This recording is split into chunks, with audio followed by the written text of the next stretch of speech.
सभी को जय सिया राम। जय श्री राम सबको। जय सिया राम।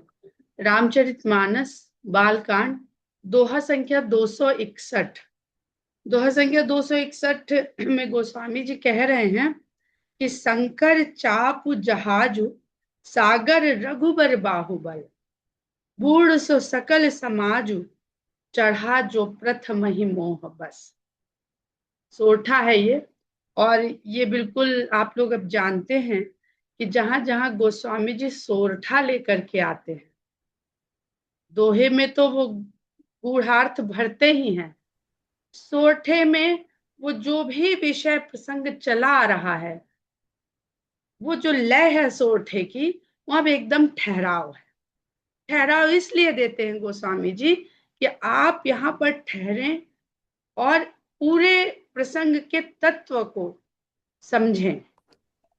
अब यहाँ पे अगर हम सीधा सीधा दोहे का अर्थ देखते हैं तो गोस्वामी जी ने ये कहा है कि शिव धनुष, शंकर चाप।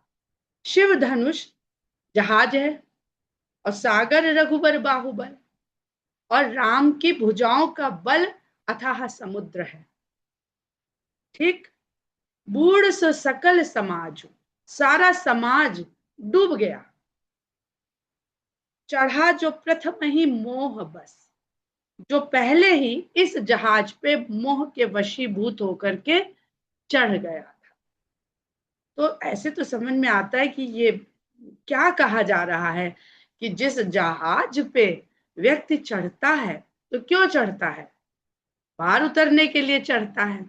और यहाँ गोस्वामी जी लिख रहे हैं कि बूढ़ सो सकल समाज, सारा का सारा समाज डूब गया। तो सबसे पहले तो राम के बाहुबल को, जो हम लोगों ने कल बात करी थी कि राम के बाहुबल में वीरता भी है और राम के बाहुबल में करुणा भी है। वीरता तारका वध के समय दिखती है और करुणा अहिल्या उद्धार के समय दिखती है। उस शिव धनुष को जब राम उठाने के लिए धनुष के ओर चलते हैं तो किस प्रकार पूरे जनक की सभा के अधीरता जो मोह के कारण पैदा हो रही। यहां ध्यान दीजिएगा, गोस्वामी जी ने जो मोह बस लिख दिया, इसमें उन्होंने बहुत कुछ छुपा दिया।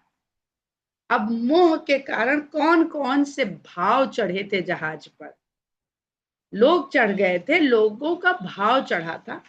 तो भाव थे मोटा मोटा अगर हम देखते हैं तो पुण्य कर्म, कि हमने अगर पुण्य कर्म किए हो तो आज ये जो राजकुमार उठा है ये धनुष को तोड़ दे और सीता के साथ इसका विवाह हो जाए। ये जनकपुर वासियों का मोह ही तो है कि हमने पुण्य कर्म किया है तो हमें उसका बढ़िया फल मिले।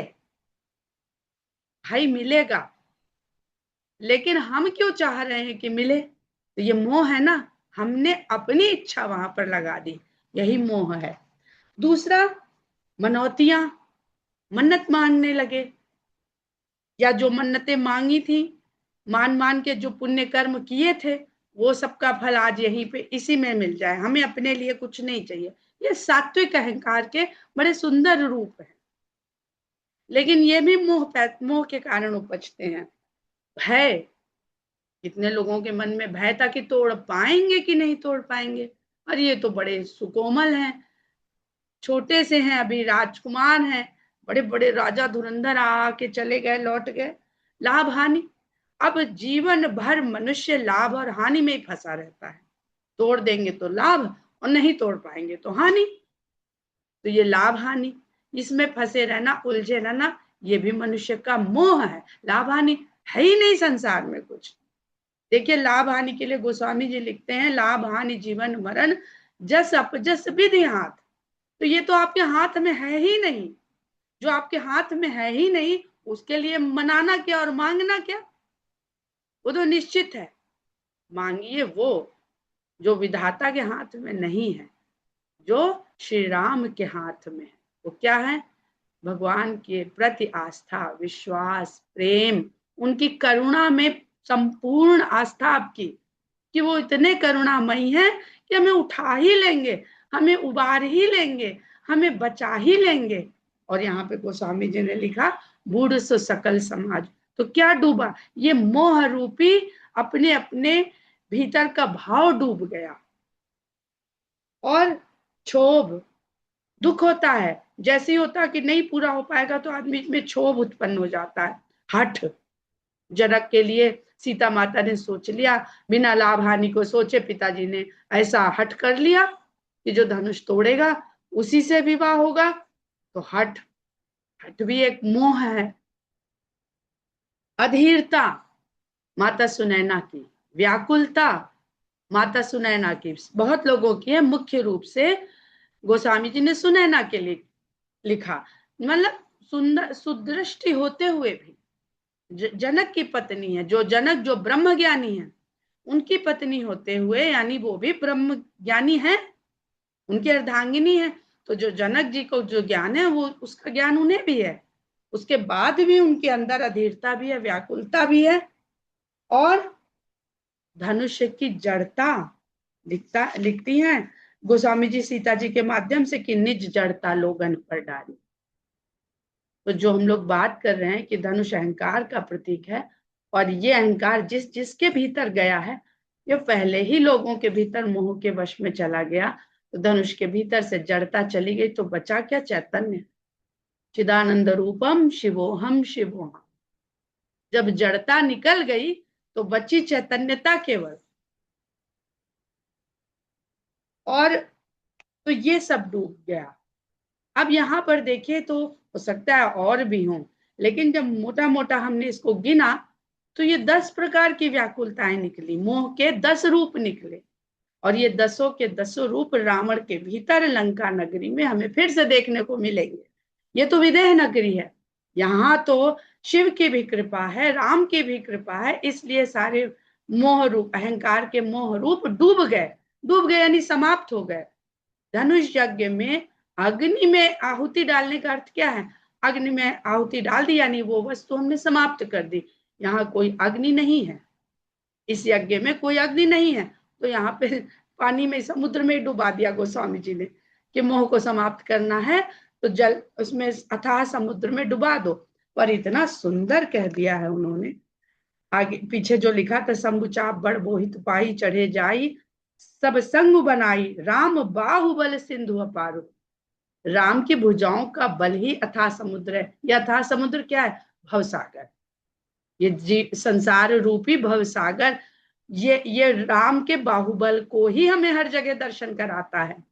अब इससे पार कौन उतारे? शिव। शिव का एक नाम तारक है। तारक का अर्थ तारने वाला, यानी पार उतारने वाला। और यहाँ पे उस शिव के तारक रूपी जहाज पर लोग सवार हो गए, यानी साधन है शिव का धनुष। वो साधन क्या है? वैराग्य। कौन सी साधना है जिससे शिव और राम एक हो जाते हैं? राम और शिव एक हो जाते हैं, एक तत्व हो जाते हैं। वैराग्य। बिना वैराग्य के राम और सीता, जीवात्मा और परमात्मा का मिलन संभव नहीं है। तो सारा अहंकार, अब अहंकार जो उन्होंने कहा, और एक और बहुत सुंदर पंक्ति गोस्वामी जी ने लिखी कि दम के उदामिन जिम जब लयो पुण्य नभ धनु मंडल सम भयो। इसको अगर आप ध्यान से पढ़ें तो जो हम लोगों ने सांख्य दर्शन पढ़ा था वहां पर देखें, और धनुष चाप है। कल हम लोगों ने एक बात करी, चाप किसका खंड है? वृत्त का खंड है। तो अहंकार इस सृष्टि का एक खंड मात्र है, पूर्णता नहीं, वृत्त नहीं है। लेकिन जब वह राम के भुजाओं में उठ जाता है तो पुण्य नभ धनु मंडल सम भयऊ। राम के हाथों में वो लौकिक अहंकार जाते ही अलौकिक अहंकार हो जाता है, और संपूर्ण सृष्टि में उसकी क्या भूमिका है वो दृश्य होता है, और दृश्य के बाद उसका भंजन हो जाता है। ये शिव की पूर्णता है, जो ईशोपनिषद और बृहद कारण उपनिषद में जो कहा गया है, आप इसको जोड़ के समझने का प्रयास करिएगा, आपको पूरा यहाँ पर यही मिलेगा। ओम पूर्णमदः पूर्णमिदं पूर्णमादाय पूर्णमेवावशिष्यते उदच्यते पूर्णस्य पूर्णमादाय पूर्णमेवावशिष्यते। तो शिव को आधा इस पूर्णता का एक भाग मत समझिएगा, केवल शिव धनुष को समझिए। शिव तो पूर्ण ही है, और इस पूर्णता का दर्शन किसने कराया मिथिला नगरी में? श्री राम ने अपने बाहुबल से। अब अगर उनका बाहुबल अथाह समुद्र है तो ध्यान दीजिएगा, राम ही केवल केवट हैं, उन्हीं के भुजाओं में इतना बल है कि वो इस बेड़े का, इस नाव की पतवार वो चला सके। बहुत सुंदर गोस्वामी जी ने इस प्रसंग में जो कह दिया है वो अन्यत्र शायद राम के बाहुबल के लिए कहीं नहीं कहा, क्योंकि मिथिला नगरी है ये। तो बूढ़ा कौन, और इस पे दो बहुत सुंदर पंक्तियां याद हैं, वो भी वो सत्य हैं।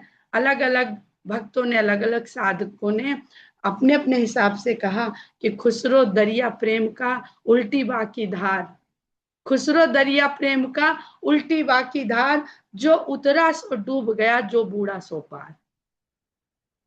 तो जो डूब रहा, डूबता हुआ यहाँ दिख रहा है, वो दिखेगा क्या? उस पार उतर के देखेगा क्या? कहीं समाप्त नहीं होता ये समुद्र, जो राम के बाहुबल का समुद्र है।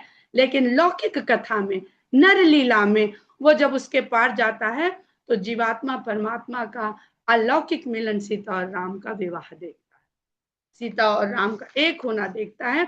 यानी जब आप अपने अहंकार को शिव रूपी जहाज पर, धनुष रूप, शिव धनुष रूपी जहाज पर चढ़ा देंगे, तो उस जहाज में तेरा राम जी करेंगे बेड़ा पार।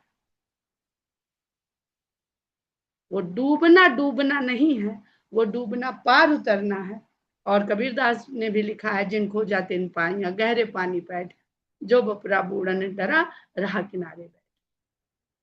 तो बहुत सुंदर लोगों ने, कवियों ने, हम तो कवि नहीं कहते उनको, सब साधक हैं, भक्त लोग हैं, अपने अपने अनुभव उन्होंने अपने अपने शब्दों से व्यक्त किए हैं। तो यहाँ पर हम देखते हैं, तो उस असीमित सृष्टि को मिथिला नगरी में भगवान राम के शिव भंजन, शिव धनुष भंजन के द्वारा गोस्वामी जी ने संसार में, और आगे पढ़ेंगे तो ये मिथिला में ही क्यों हो रहा है, इसका भी कारण स्पष्ट हो जाएगा कि प्रभु दो चाप खंड में ही डारे, देख लोग सब भय सुखारे। जब नभ की ओर उठता है वो धनुष, भगवान ने उठाया तो नभ धनु मंडल सम भयो, लेकिन तुरंत उन्होंने, कब टूटा कब कोई जान ही नहीं पाया, ते क्षण राम मध्य धनु तोड़ा, और उसके तुरंत पश्चात प्रभु दो चाप खंड मही डाले, धरती पर डाले। इस धरती में अखंड की लीला नहीं दिखेगी, खंड की ही लीला दिखेगी, और तुरंत डाल दिए। अगर आज क्या होता है, जो जीतता है वो अपनी बाह में बड़ी देर तक ट्रॉफी लिए घूमता है, बड़ी देर तक घूमता है। सब चैनल वालों ने फोटो खींच ली कि नहीं, सब लाइव टेलीकास्ट चला गया कि नहीं, हमारे भुजबल को, हमने आज ये मैच जीता, हमने आज ये ओलंपिक जीता, हमने आज ये एशियाड जीता, हमने आज ये चुनाव जीता, झंडा उठाए रहते। प्रभु ने तुरंत डाल दिया। तो ये भगवान की भुजाओं का बल है कि उसको भी नहीं धारण करना चाहते, अपने बाहुबल को अपने कंधे पे लिए नहीं रहना चाहते। यही पात्रता है सीता को, सीता के साथ एकाकार होने की। देख लोग सब भय सुखारे, और ये देख करके लोग सुखी हो गए। इतना सुंदर है कि जहां पे टूटने से सुखी हो रहे हैं, जहां पे डूबने से सुखी हो रहे हैं। बहुत सुंदर है। और क्या अर्थ है कि जो छोड़ेगा वही जोड़ेगा, जो छोड़ेगा वही सीता से नाता जोड़ेगा। छोड़ेगा क्या? अहंकार। और सब तो ओढ़े थे, जितने राजा थे, जो ओढ़ेगा वो कभी नहीं जोड़ेगा। वो संसार में बहुत कुछ जोड़ेगा पर भक्ति से नाता कभी नहीं जोड़ेगा। सीता भक्ति रूपी, भक्ति का मूर्तिमान स्वरूप है, जीवात्मा है, शांति है।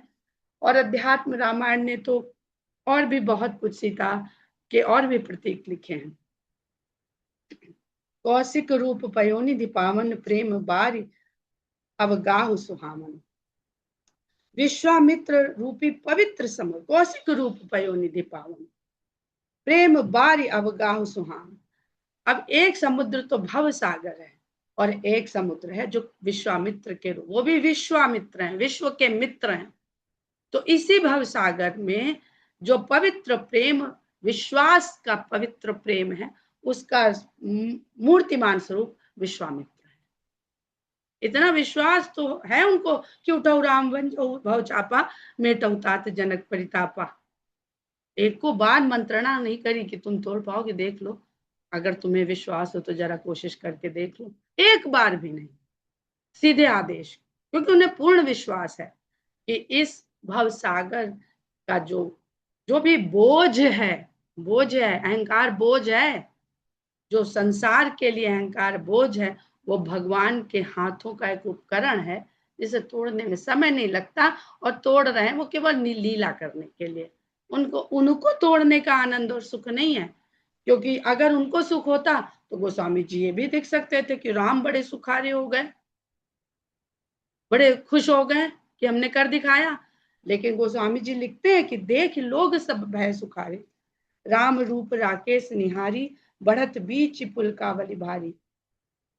और राम इस समय, राम का जो रूप है वो चंद्रमा के समान है, तो जो विश्वामित्र रूपी समुद्र है उसकी लहरें जो है वो राकेश की ओर खींचने लगी, चंद्रमा की ओर, क्योंकि सबके रोम हर्षित हो गए, खड़े हो गए। इतना सुंदर ये गोस्वामी जी ने भाव लिखा है, जहाँ पे राम के रूप का वर्णन किया है।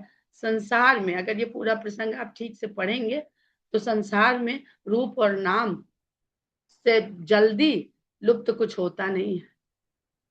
सबसे पहले रूप लुप्त होता है और उसके थोड़े समय बाद नाम लुप्त हो जाता है।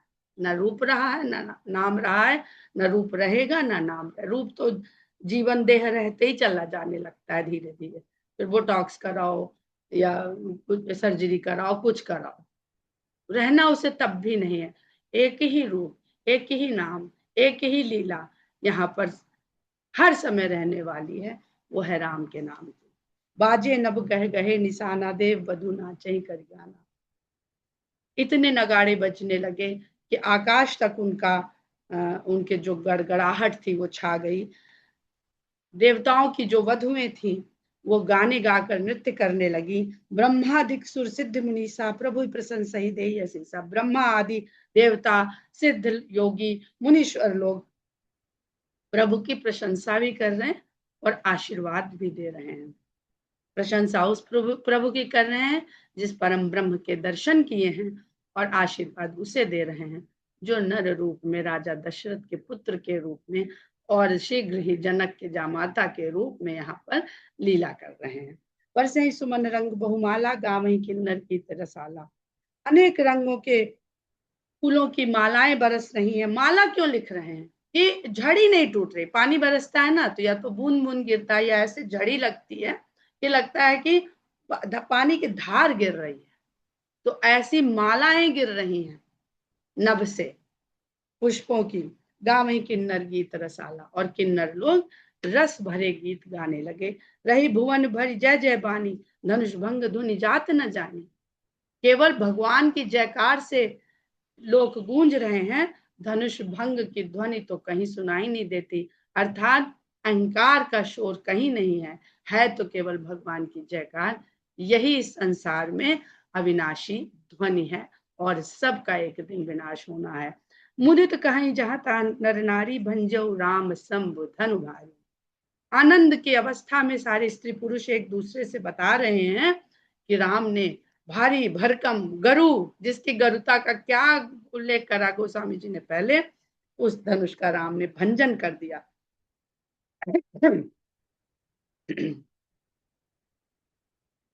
बंदी मागध सूतगण विरुद्ध बदही मत ढेर, करे निछावरी लोग सब है गय धन मन चेर। सभा में, नगर में, सब जगह बंदीगण, मागध, सूतगण, बिरदावली गाने वाले, धीर बुद्धि वाले भगवान के इस यश का, लीला के इस यश का गुणगान गा रहे हैं। और जितने भी नगर के लोग हैं वो जिसके पास जो है हाथी, घोड़ा, धन, मणि, हीरे, रत्न, वस्त्र, सबको निछावर करें, लुटा रहे हैं। अब जब पता ही चल गया, मोह रूपी अहंकार डूब गया, तो मेरा क्या और तेरा क्या जो है सब लुटा दिया, सब लोग, सीता खाली जनक की पुत्री नहीं है, सीता पूरे जनकपुरी की पुत्री है। सबके मन में इतना, जिस दिन हम इस भगवान के प्रति इस अहंकार के भाव से मुक्त हो जाएंगे कि भगवान मेरे ही नहीं है, भगवान सबके हैं, उस दिन हमारे भीतर भी यही हर्ष के नगाड़े बजेंगे, ऐसे ही सुंदर गीत गूंजेंगे और ऐसे ही सुंदर फूलों की वर्षा होगी और हम भी सब कुछ लुटा देना चाहेंगे। हम अपने पास फिर कुछ नहीं रखना चाहेंगे। झांझ मृदंग शंख सहनाई, भेरी ढोल दुंदुभी सुहाई, बाजही बहु बाजने सुहाए, जहां तहां जुबते न मंगल गाए। झांझ बज रही है, मृदंग शंख शहनाई बज रही है, नगाड़े ढोल और भेरी बज रही हैं, बहुत प्रकार के बाजे बज रहे हैं। ऐसा ही एक रिसर्च कर लीजिए, रामचरितमानस में कितने तरह के बाजे बजे, ढूंढ डालिए यहाँ से वहां तक, कितने तरह के बाजे बजे, कितने तरह के फूल खिले हैं, कितने फूलों का वर्णन है, कितने वृक्षों का वर्णन है, किस तरह कौन कौन से पक्षी का वर्णन। तो गुण तत्व तो आपको मिलने लगेंगे, क्योंकि जहां आप इस शोध नेत्र लगाएंगे अपने, तो यहाँ ये है तो अच्छा, इस चौपाई में ये है, और दूसरी जगह देखेंगे तो आप स्वयं जोड़ने लगेंगे इस नेटवर्क को कि ये यहाँ या ये कह रहा है तो वहां ये कह रहा है, तो इसका अर्थ इसमें इसमें कोई संबंध अवश्य है। सखिन सहित हर्षिय तिरानी, सुखत धान पराजन पानी। सखियों के मध्य में माता सुनैना जो इतना व्याकुल हो गई थी, वो अपनी सखियों के साथ हर्ष से भर गई, और अब उनका चेहरा और उनकी जो देह का आनंद है वो देख के ऐसा लग रहा है कि सूखते हुए धान में अचानक से पानी की वर्षा हो गई हो। जनक लहु सुख सोच बिहाई, पैरत थके था जन पाई। जनक लहु सुख सोच बिहाई, जनक का जो सोच था वो बीत गया, छूट गया, और लहु सुख, सुख का लाभ प्राप्त हो गया। अब लाभ हानि वास्तव में जीवन में क्या है वो भी इस प्रसंग से समझ सकते हैं। और ऐसा लगा जनक को देख के जैसे तैरते तैरते थक गए थे, और अब था यानी उस समुद्र का थल उनको कहीं टिकने का ठिकाना मिल गया। अब ये सारा समाज तो जहाज पे चढ़ा, जहाज पे चढ़ा था और जहाज के साथ वो डूब भी गया। तो जनक जी अकेले तैर रहे थे क्या? जनक जी ब्रह्म ज्ञानी है। जो ब्रह्म ज्ञानी है वो अपना भला तो कर लेता है, अपनी मुक्ति, म्यूट रखिए प्लीज। ब्रह्म ज्ञानी वेदों का ज्ञाता, यहाँ पे गोस्वामी जी वेद ज्ञान के सिद्धांत को सत्य सिद्ध कर रहे हैं, लेकिन उसके बावजूद भक्ति के सिद्धांत को और सुंदर रूप से स्थापित कर रहे हैं कि वेद ज्ञानी ब्रह्म का ज्ञाता, जिसने ये जान लिया कि ओम पूर्णमदः पूर्णमिदम्, पूर्ण से पूर्ण उपजता है, पूर्ण से पूर्ण के निकल जाने से जो शेष रहता है वह भी पूर्ण रहता है। आपको इस श्लोक में कहीं राम और लक्ष्मण के जन्म का और बाद में लीला का कहीं बराबरी नजर नहीं आती? जब कौशल्या माता ने अपने हिस्से की खीर से जो दो भाग बांटे दशरथ जी ने, तो वो भी तो बटा, पर कोई हर संतान पूर्ण हुई। ये यही श्लोक है इस उपनिषद का, जिसको गोस्वामी जी ने इतनी सुंदर रूप से लीला में कह दिया, और उस पूर्ण से कौशल्या माता ने सुमित्रा को दे दिया, तो पूर्ण से पूर्ण निकला। तो जो शेष है वो कहने को शेष है, जो शेष रहता है वो भी पूर्ण होता है। यही तो कह रहा है श्लोक। तो शेष को कभी शेष ना मानिए, शेष को गोस्वामी जी ने इसीलिए अनंत कहा है। पूर्णता का कहीं अंत नहीं है, पूर्णता मिलती नहीं है कि ये पूर्ण कहाँ हो रहा है, इसका सिरा कहाँ है, परिधि कहाँ है, नहीं मिलता है। तो राम भी अनंत है, जथा अनंत राम भगवाना, कथा कथा कीरति गुण गाना। और लक्ष्मण जी को भी जगह जगह अनंत कहकर उन्होंने इसी श्लोक को एक तरह से पूरी कथा में स्थापित किया है। तो जनक जी ब्रह्म ज्ञानी है, ब्रह्म ज्ञानी खुद तो भवसागर को पार कर सकता है तैर कर, लेकिन जनक जी ने जब जिस दिन सीता को पा लिया पुत्री के रूप में, तो उनको अपने जीवन का उद्देश्य मिला कि हर मिथिला के हर वासी को सीता को माध्यम बनाकर परमात्मा से भेंट कैसे हो सकती है, भक्ति और भगवान की भेंट कैसे हो सकती है, इसका मुझको माध्यम ढूंढना है, रास्ता ढूंढना है, युक्ति ढूंढनी है। और वहां से उन्होंने प्रण किया कि उसका माध्यम केवल शिव धनुष बन सकता है, अर्थात वैराग्य बन सकता है। और उसी को दिखाने के लिए कितना उन्होंने स्वयंवर में रचा, तो ढूंढ ही तो रहे थे। इस भवसागर में तैर तैर के वो व्यक्ति ढूंढ रहे थे, वो पात्र ढूंढ रहे थे जो जनकपुर वासियों को प्रेम भक्ति के द्वारा मुक्ति तो चाहते नहीं है, प्रेम करने वाले भगवान के चरणों में आसक्ति चाहते। तो वो थक गए थे कि सीता के होते हुए भी भक्ति स्वयं उनके राज्य में प्रकट हुई है और भगवान नहीं मिल रहा है। तो ये करते तैरते तैरते थक गए थे भवसागर में, और उन्हें भी ये जैसे उन्होंने अपने नेत्रों से देखा तो उनको जैसे तैरते तैरते था मिल गई हो। श्रीहत भूप भय भूप धनु टूटे, जैसे दिवस दीप छवि छूटे। और जो राजा वहां पर विराजमान थे वो धनुष के टूटते ही श्रीहीन हो गए, सबका तेज एकदम समाप्त हो गया। जैसे दिन के होते हुए ही, दिन जैसे ही होता है तो दीपकों की छवि किसी काम की नहीं रह जाती है। सिए सुखई बरनई कहीं भांति, जनु चात की पाई जल स्वाति। सीता के सुख का वर्णन किस प्रकार किया जाए, सही में नहीं किया जा सकता। जब राम ने कह दिया कि सीता जी ने हनुमान जी से पूछा कि प्रभु मुझे याद तो करते हैं, तो हनुमान जी ने क्या चौपाई बोली थी कि हमारी तुम्हारी प्रीति को केवल हमारा मन ही जानता है, वो भी तुम्हारे पास। तो वो अलौकिक प्रीति है, वो लौकिक भावों से, लौकिक शब्द उसको आप अनुभव कर सकते हैं अपने भीतर, उसका बखान नहीं कर सकते। जब गोस्वामी जी नहीं कर पा रहे हैं तो हम लोग भी उसको खाली अनुभव करने का प्रयास करें कि सीय सुख ही बरनीय कई भांति, जन चातकी पाई जल सा। जैसे चातकी ने मानो स्वाति नक्षत्र के जल का बूंद प्राप्त कर लिया हो। और राम ही लखन बिलोकत कैसे, सबसे सुंदर तो हमें ये चौपाई लगी कि राम ही लखन बिलोकत कैसे, शशि चकोर किशोर को जैसे। रामचंद्र जी को लक्ष्मण जी कैसे देख रहे हैं, ऐसे देख रहे हैं जैसे चंद्रमा को शशि चकोर किशोर को जैसे, चंद्रमा को चकोर का किशोर बच्चा देख रहे, क्योंकि उनके राम ने अयोध्या से बाहर जाकर के मिथिला में, और वो जानते हैं भगवान राम के हृदय में सीता के लिए जो प्रेम है उसके एकमात्र साक्ष्य केवल लक्ष्मण जी है। तो वो बड़े बहुत ही प्रसन्नता, उनके अंदर का भी भाव वर्णन नहीं किया जा सकता है। शतानंद तब आय सुदीना, सीता गमन राम। तब शतानंद जी ने आज्ञा दी और सीता ने राम की ओर चलना आरंभ किया। संग सखी सुंदर चतुर गावही मंगल चार, गमनी बाल मराल गति सुषमांग। जिस प्रकार राम हंस की चाल से धनुष की ओर चले थे, वैसे ही माता सीता जिनके संग में चतुर समझदार सयानी सखियां हैं, वो मंगलाचार मंगल गीत गाती हुई सीता को लेकर राम की ओर बढ़ती हैं। और सीता जी बाल हंसिनी की चाल से चलती हुई राम की ओर आगे बढ़ती हैं।